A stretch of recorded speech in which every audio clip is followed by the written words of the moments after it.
Eh bien bonjour à tous, aujourd'hui Premium Day épisode 172, une pièce que j'ai voulu parce que à la recherche du premier film de cette grande saga de 8 films si je ne m'abuse, souvent je suis tombé sur le steelbook de ce film et au final le film m'ayant plutôt pas mal plu, alors bien emballé hein, à noter, le film ayant quand même pas mal plu, le steelbook étant magnifique, j'ai essayé de trouver l'édition, elle cote un petit peu mais j'ai réussi à l'avoir pour un prix on va dire correct et c'est l'édition Film Arena de Pan Prometheus que j'ai beaucoup aimé. L'édition, on va dire, le film, j'ai bien aimé, même pas mal, hein, j'ai mis 7, hein, c'est une bonne note pour moi, 7. À partir de 5, c'est un film qui m'a plu, donc t'imagines que 7, c'est vraiment pas mal. Alors, et même si c'est vrai que normalement, j'avais dit, les premiums, ce sera que des minimum 8 et pas en dessous, mais bon, hein, cette règle, tu sais, les règles elles sont faites pour être améliorées ou changées. Alors on va essayer d'ouvrir ça proprement, mais comme c'est super serré, comme dans un string ici, comme dans un string, je sais pas pourquoi je dis ça, mais pourquoi pas. On va essayer d'ouvrir ça propre, parce que le double lentille a l'air vraiment de décalquer sur cette édition. Donc je suis très impatient de le découvrir. Donc Film Arena, hein, hop, clac. Alors il est où le sticker pour pas l'abîmer? Il est là, voilà, clac. Voilà, hop, ça y est, c'est enlevé. On s'occupera du stickers plus tard. Derrière, il y a la petite J-Card. Alors la J-Card chez Film Arena qui, de temps en temps, contient la carte de numérotation, comme vous pouvez le voir ici. 169 sur 500, hop. Et donc derrière, il y a la J-Card avec les infos des disques ici, clac. Et le verso donc de la carte ici. Voilà, film que j'avais trouvé vraiment pas mal. Je me rappelle plus trop, hein, il faudra que je refasse éventuellement ma vidéo d'avis pour me rappeler ce que j'avais dit de cette édition. Alors, le double lentille, ce visuel a l'air de claquer sa race et pan, regardez ça. Je le trouve vraiment superbe, vraiment magnifique. On va faire tout de suite le test de la profondeur et ma nièce, la dernière fois, est allée manger chez sa grand-mère, donc ma mère, et elle a vu l'édition, c'est elle qui me l'a montré une vidéo pour voir si il était en bon état, alors sous cellophane, donc pas de souci. Et elle m'a dit, putain, l'effet de profondeur est assez fou. Et effectivement, quand je le mets comme ça, ah ouais, la profondeur est quand même assez pas mal. Un peu moins bonne, qu'on va dire, sur les Blue Fans, parce que je viens juste de terminer de filmer les Guardians of the Galaxy, et la profondeur était vraiment dingue. Là, elle est bien, mais elle n'est pas au niveau des Blue Fans. Par contre, on voit bien le vaisseau, là, les flammes qui ressortent ici, les parties du vaisseau ici qui sont vraiment au second plan. Ici, là, le rocher qui est vraiment au premier plan, les personnages qui sont juste derrière, on voit bien les effets de profondeur, mais il est un peu moins qualitatif au niveau de la pixelisation. Il est très pixelisé, enfin très, comparé encore une fois au Blue Fan, très pixelisé. Donc ça, c'est le recto. Ensuite, on a sur la tranche they went looking for our beginning. What they found could be our end. Pas mal. Pour ceux qui comprennent rien, ça veut dire ils sont allés voir, ils sont allés chercher notre début, le début de notre histoire en gros, et ce qu'ils nous ont trouvé pourrait être notre fin. Voilà. Une traduction très aléatoire, mais correcte, je pense. Édition 169 sur 500, donc en dessous, vous voyez qu'il n'y a que dalle.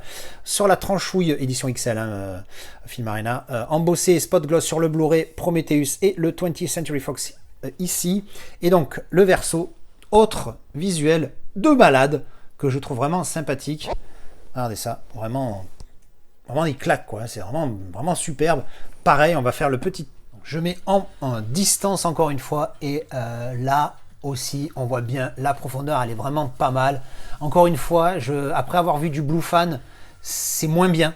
Malheureusement, c'est moins bien. Je parle de mémoire, tous les films Arena ne sont pas comme ça.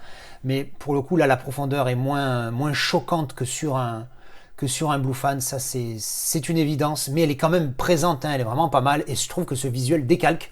Donc là on voit bien le réacteur ici qui est vraiment au premier plan, celui-là on le voit légèrement derrière, les deux autres bien au fond. Donc on a cet effet de profondeur, encore une fois, là on voit aussi un petit peu la profondeur avec les collines, les rochers, tout ça ici. On a cet effet de profondeur, mais voilà, c'est moins qualitatif que du Blue Fan, mais ça reste quand même très très bon. Alors désolé, j'ai plus de batterie dans mes batteries portables, donc du coup je n'ai plus que la lumière, j'ai plus de trucs pour faire tourner le petit machin, donc je vais juste sortir tout ce qu'il y a à sortir de l'édition, et on va laisser, tac, ceci. Ah alors, visuel interne, visuels internes qui reprennent les visuels externes, mais sans le lenticulaire hein, dedans. Ici, on a le vaisseau là, et ici, on a l'autre côté. Donc voilà, franchement, pour le coup, cette box XL est vraiment nickel, avec un vrai visuel. Ce visuel-là, je le trouve vraiment, vraiment superbe. On a donc un livret, clac, avec continuité, comme vous pouvez le voir là. Même si le visuel reste très sobre, il est là. On a donc des images, un peu de texte. Clac, voilà. Il est dedans, lui, j'avais complètement oublié. Je ne l'ai pas vu depuis longtemps, hein, Prometheus. Ou alors si, je l'ai vu, mais je ne me rappelle plus trop. Hop. Tac. Voilà, des images du film. Assez qualitatif, le livret, quand même. Et puis bon, cette image qu'on voit dans le premier Alien, hein, donc il fallait bien qu'on ait une explication. Assez qualitatif, le livret. Ensuite, on a je vais cacher le steelbook pour qu'on le voit en dernier.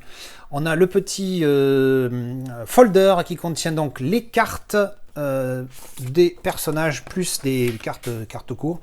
Donc on a character card pardon et special card, voilà, donc avec ce visuel ici qui est pas mal en continuité hein, comme on peut voir là, clac, avec le monde ici, là on voit bien l'Afrique, c'est cool, très beau visuel pour le coup. Et donc les cards, alors qu'est-ce qu'on a, alors c'est un petit peu mélangé, à chaque fois dans les films Arena c'est mis à l'arrache les cards, je trouve ça quand même assez fou. Donc je fais un petit triage rapide.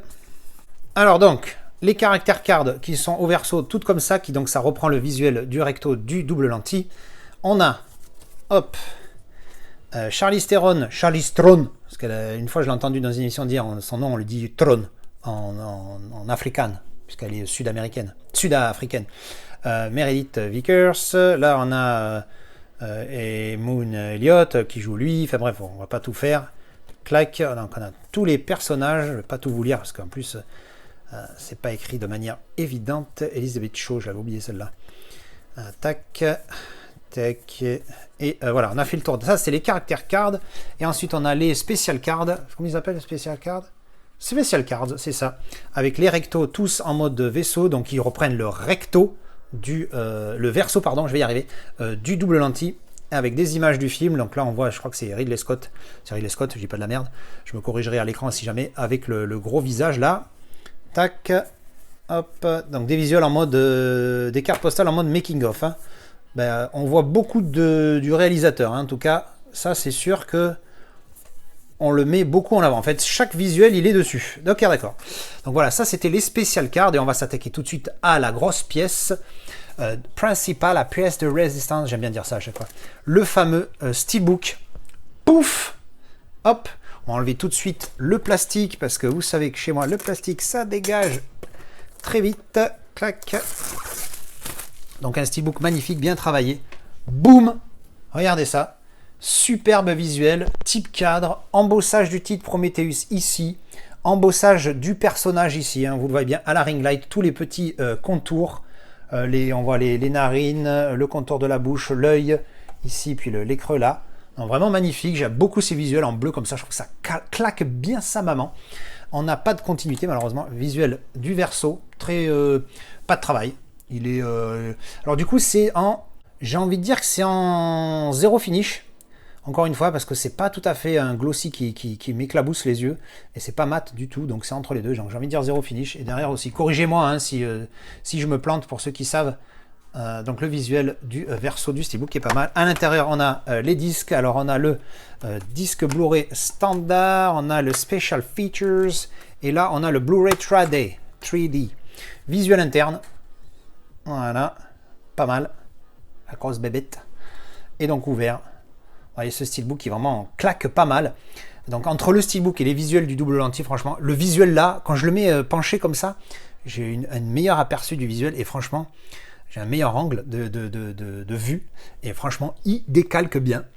Et bien voilà, c'était la présentation de ce Prometheus de chez Film Arena, pardon, édition XL, assez complète, hein. Encore une fois, pour moi, le plus important, c'est bien évidemment le steelbook et le double lentille, ou le full slip, ou le single lentille, en espérant que les single lentilles ne soient pas morts, parce que ces derniers temps, il y en a de moins en moins dans les éditions Film Arena, des états, tout ça. Bref, en tout cas, superbe pièce, très content de l'acquérir. Dites-moi en commentaire ce que vous pensez de cette édition, ce que vous pensez du film aussi, parce qu'on peut en parler, hein, c'est aussi fait pour ça les commentaires. Allez, merci d'avoir vu cette édition, et je vous dis à la prochaine. Tchou, bisous.